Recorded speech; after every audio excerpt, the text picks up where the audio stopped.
Oh, Dave, if possible, can I ask one question because we still remember the material?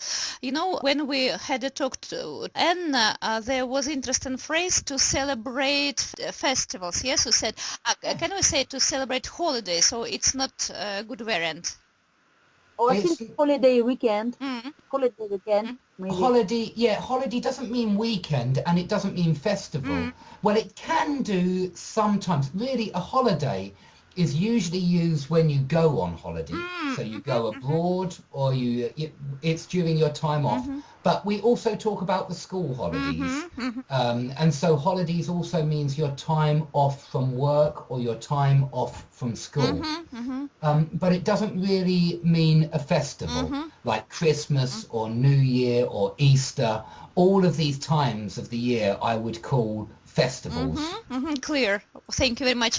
Then when you were talking to Jess, we had one interesting moment about pronunciation. Hot or hot?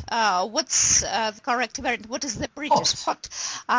Is it true that Americans say hot or no? Yeah, I think so. Yeah, they sometimes have a slightly different O sound, certainly, and A sound as well. Because, for example, in England we say grass, but I think in America they would say grass. Yeah. I see. And the same question about God. Is it God to believe in God or God? How is it better? God in England. But again, I think, yeah, they would say God. God. Oh, my God. Yes. Exactly.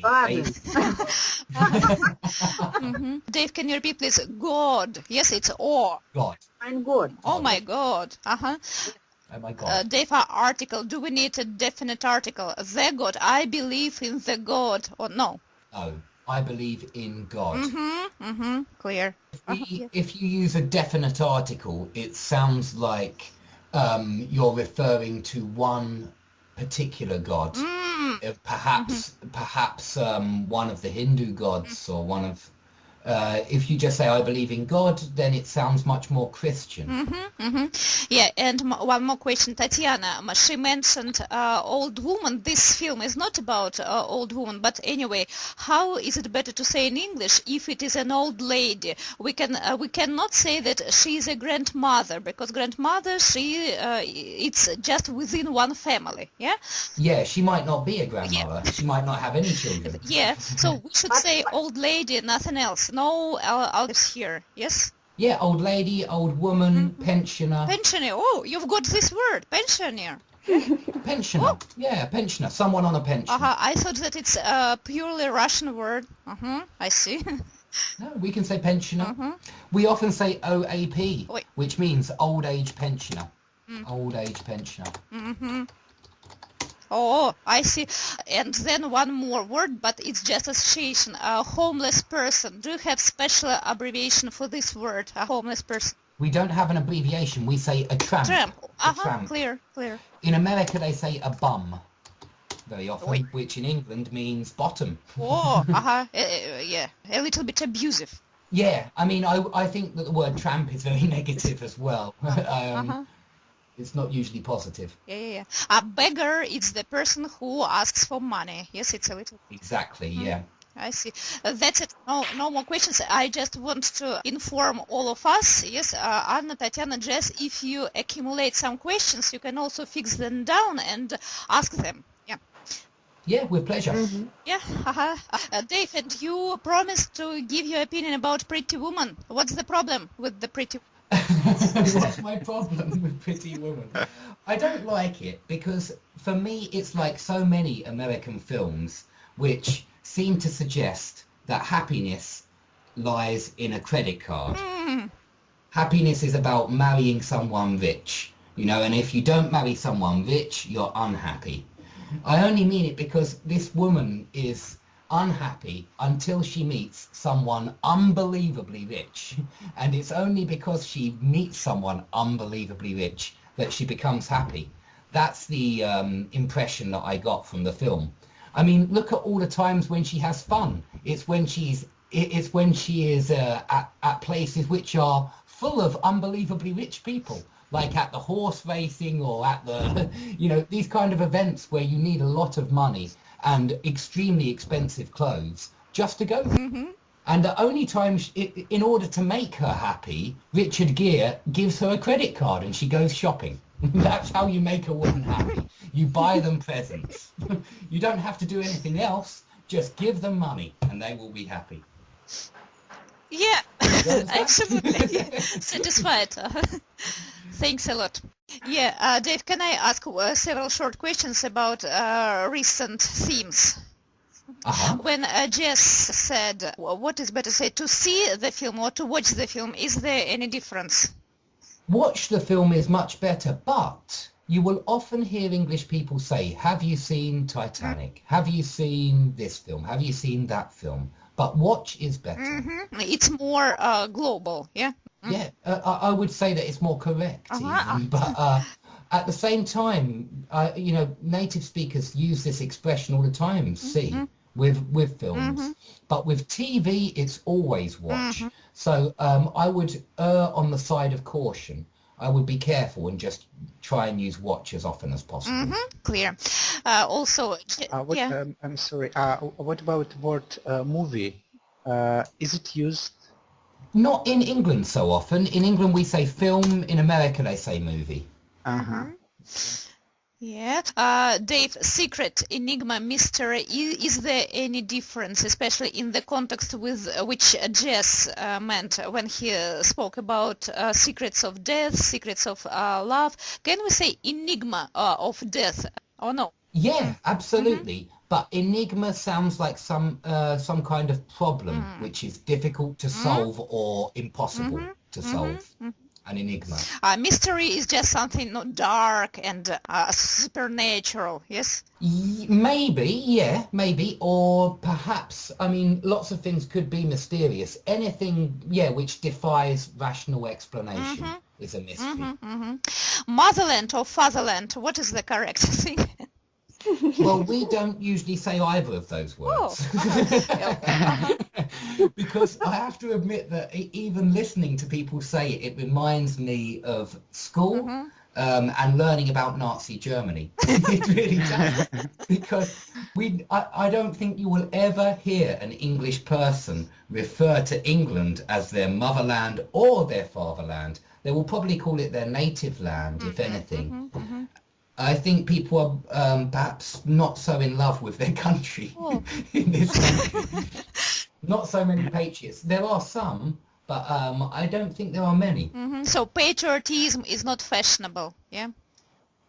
Perhaps, yeah. I mean, especially with young people. Of course, there are nationalists in this country, and so I don't want to say that it doesn't exist.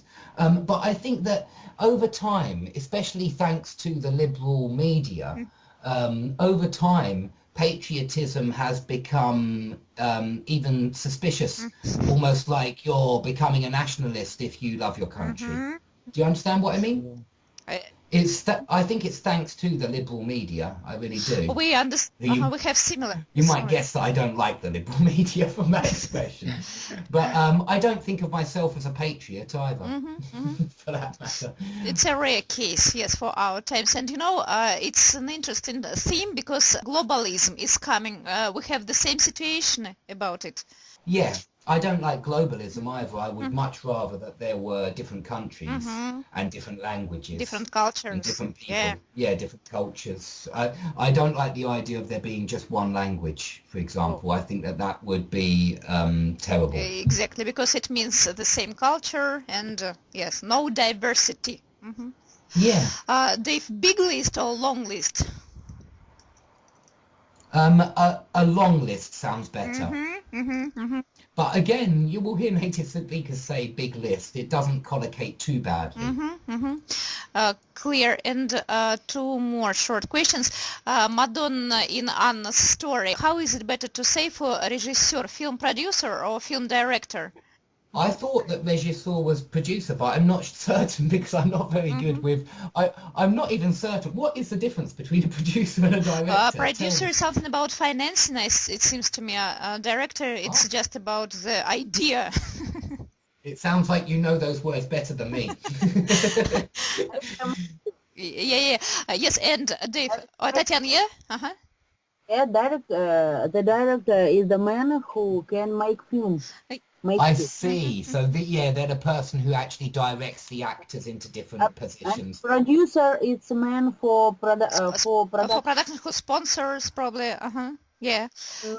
Sponsor, this man can find sponsor all time. I And see. can move to this film in our market. So Steven Spielberg is a director, yeah? Am I right? No, it seems so. It seems to me that he combines two functions. Yeah, he probably. I see, he's both. Yeah, Dave, director or director, because the dictionary gives both variants. Director. And in connection with the previous topic, you said that chief is not popular, boss is much more preferable. Yeah. Director, could it be the synonym to boss? Boss, director. Possible. In some companies, maybe, yeah, the director of the company, yes, yeah. But I don't know which companies in particular, you know, I think it would depend on the company, what they call the boss.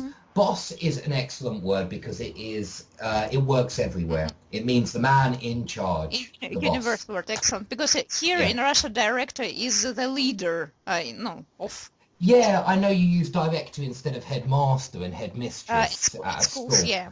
But we don't use it at school, but we do use it certainly in companies. You can say the director of the company. It all depends on the company, what job title they give the boss. Yeah, and you know, the last question, the most intriguing one, you mentioned that your dissertation, yes, or thesis was about this. What is the best word, dissertation or thesis? We called it a dissertation when we were at university, but I believe that you do a thesis when you do a doctorate, when you do it, when you study for a PhD. It's more serious. Yes. Yeah, it's longer. It takes longer. Dave, what to do to protect dissertation? What is the final act which we do with dissertation? It's defend your thesis. And again, I never defended my dissertation.